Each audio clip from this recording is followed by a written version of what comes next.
Coach Stephanie White of the Indiana Fever goes on the Good Follow podcast and talks about Caitlin Clark's development, her techs for next season, at least like what she wants them to be, and a lot more of the Indiana Fever. Coach Stephanie White is cooking up something special in Indiana, and Caitlin Clark is at the center of it.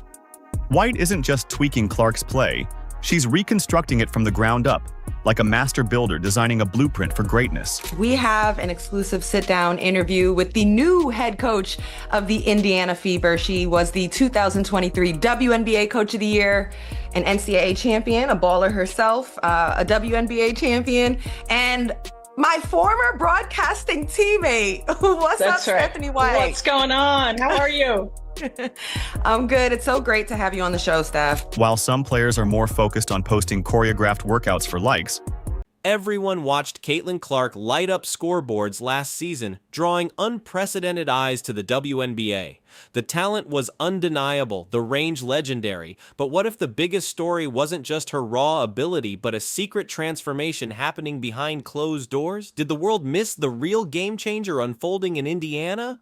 I think from just a straight basketball perspective, making sure that we help her diversify her finishing ability, diversify in the way that it's not predictable, to be able to be Coach equal Stephanie White, in terms the of architect production and behind the Fever's facilitation. future, isn't just polishing Clark's game.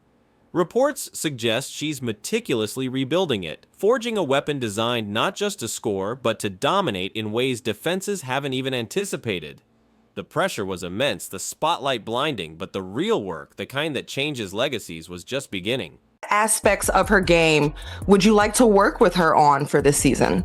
Yeah, I mean, certainly getting stronger was one. The level of physicality in the W is totally different. That's the way that teams have to try to keep her off balance. Stephanie White didn't take the Indiana Fever job just to ride the Caitlin Clark hype train. The 2023 WNBA Coach of the Year came with a reputation for smart offense and a clear vision, and according to a revealing interview, her plan for Clark goes far beyond simply letting the superstar cook. White is implementing a blueprint, a strategic overhaul designed to make Clark completely unscoutable. Keeping a low center of gravity. There are times where she plays a little bit upright, making sure core strength and her ability to move with time under tension and stay in a low center of gravity is important. Lateral movement, like one of the challenges that we're coming to her with right away is on the defensive end of the floor. Use your size, use your length. You've got to that's got to be a priority, right? That's got to be a priority to play both ends, because we don't have to go from, 11 or 12 to 1 or 2, but we got to get to middle of the pack. This isn't about tweaking a few plays, it's about fundamentally altering how Clark attacks, reacts, and even rests during the game. White, an NCAA champion as a player and a proven winner on the sidelines, saw something crucial beneath the surface glitter of Clark's rookie campaign. Vulnerabilities that needed addressing, potential that remained untapped. Her goal wasn't just to manage Clark's talent, but to amplify it. I think from just a straight basketball perspective, making sure that we help her diversify, her finishing ability, diversify in the way that it's not predictable. The hidden truth of Clark's spectacular rookie season? As the games piled up, the code started to get cracked. Defenses initially overwhelmed began to adapt. Coaches dissected hours of film, identifying tells, anticipating tendencies. A crucial part of White's plan involved identifying and eliminating predictability. Angel Reese, back in the gym, working on her pull-up, bang. Working on her midi, working on her mid-range game, 15 to 17 feet out, being able to create some space for herself, yes. This looks embarrassingly slow. No, it is not in slow motion. This is just what we have to work with right now. The explosive right-hand drives and the signature lefty step-back threes, while still potent, became predictable targets for savvy defenders. They started shading her, forcing her away from her strengths, anticipating her counters. It was clear these go-to moves needed diversification. 9! Let's get it! Knockdown! Bang! Hey, man, we got a fire on the poop deck. Watch out! Watch out! Watch out! 4!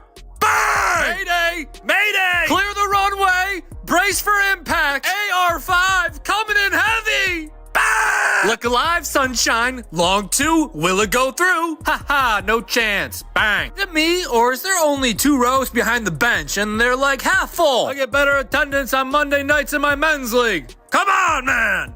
Bye! Some analysts noted a telling trend. In her final stretch of games, Clark's go-to step-back jumper faced significantly more contests than earlier in the season. Teams knew the playbook. Go right, she drives. Go left, she steps back. That predictability was becoming a genuine problem, a potential ceiling on her impact, and Stephanie White saw this crystal clear. It required immediate action. We got some footage from in the lab. That's right. She's in the damn gym. I'm just going to keep it real. I guess hell has frozen over, but she is in the gym practicing shots. And as you can imagine, there's real reaction to this. Suddenly, a photo surfaced online. Caitlin Clark looking noticeably stronger, more defined. Speculation ran wild. Was it camera angles, Photoshop, AI? But Coach White herself quickly shut down the rumors. Those muscles, she confirmed, were 100% authentic, the result of a grueling off-season grind hidden from the public eye. She's back in her natural habitat, back in the lab, playing basketball, and it's got to be a scary sight for the rest of the WNBA if she gets even better, because it's not as if she wasn't absolutely phenomenally elite as a rookie and arguably the best player in the league after the Olympic break. This wasn't about aesthetics or chasing social media buzz. It was a calculated response to the brutal physicality Clark endured as a rookie. Opposing guards bumped her off her spots, disrupted her drives, and used sheer strength to throw her rhythm off. White saw it, Clark felt it, and now they were building armor against it. To hear, because everybody knows the thing with Caitlin that made her so good was that everyone knows what she's doing and they can't stop it. If she's going left, she wants to shoot the step back. If she goes right, she wants to go to the basket. And yes, there are times that she can kind of fade away a bit over the right shoulder, or she can make a kind of move going right and slow down, speed up. She's very, very good, quick first step, and runs so well. This physical transformation is about building a foundation capable of withstanding the WNBA's nightly battles. It's about core strength, maintaining a lower center of gravity to avoid getting pushed around, and enhancing lateral quickness for defense. It's about durability for a long season and the power to finish through contact. This strength gain is the bedrock. A Euro, which at that point, it had hit me that I have never thought about Caitlin Clark doing a Euro. But you know what? I have to call this out. But raw power alone doesn't win championships, especially when defenses know what's coming. Muscles are merely the engine, refined skill is the navigation system. And this is where Stephanie White's blueprint gets truly intricate, focusing on rewiring Clark's offensive DNA to eliminate those predictable patterns. This is like the cream of the crop. They are going to catch on to the idea that she doesn't like to drive left. She always wants to drive right because she's right hand dominated. And when she does her step backs, she likes to step back and go left. So I did see in some of her workout videos, the practicing of her developing a left hand. I saw her stepping right. So these are all great things to be developing for an already elite player. Priority number 1, weaponizing her left hand. This wasn't just about improving her dribble. It was about making her a legitimate threat to finish at the rim driving left with poise and control. Imagine defenders forced to respect both directions equally. That hesitation is all Clark needs. To be able to be equal in terms of production and facilitation, going right and left, to be able to have different types of finishing looks, whether it's, crossbody finishes, whether it's floaters at the rim, whether it's quick floaters, long floaters, Euros. You can't quite be as fundamentally predictable with as much athleticism, speed, quickness, and as much as the game plan is going to be geared toward her. Then came the introduction of new tools, most notably the Euro step. Picture Clark driving hard, defenders bracing for her usual move, only for her to glide past them with that deceptive continent-crossing step, finishing smoothly with either hand. White also wants Clark to have multiple finishing options, floaters, crossbody layups, quick shots, delayed shots, making her reads infinitely more complex for opponents. And then I think the challenge for us as coaches is how do we get a rest when she's on the floor while she's playing, right? While she's on the floor. And some of that's going to be playing off ball, utilize her as a screener. Developing these advanced skills, mastering ambidexterity under pressure, demands an extraordinary level of commitment, and according to Coach White, Clark's approach has been nothing short of relentless. White revealed Clark absorbed complex foundational drills, balance, footwork, spacing at a shocking speed, making significant adjustments from day 1 to day 2.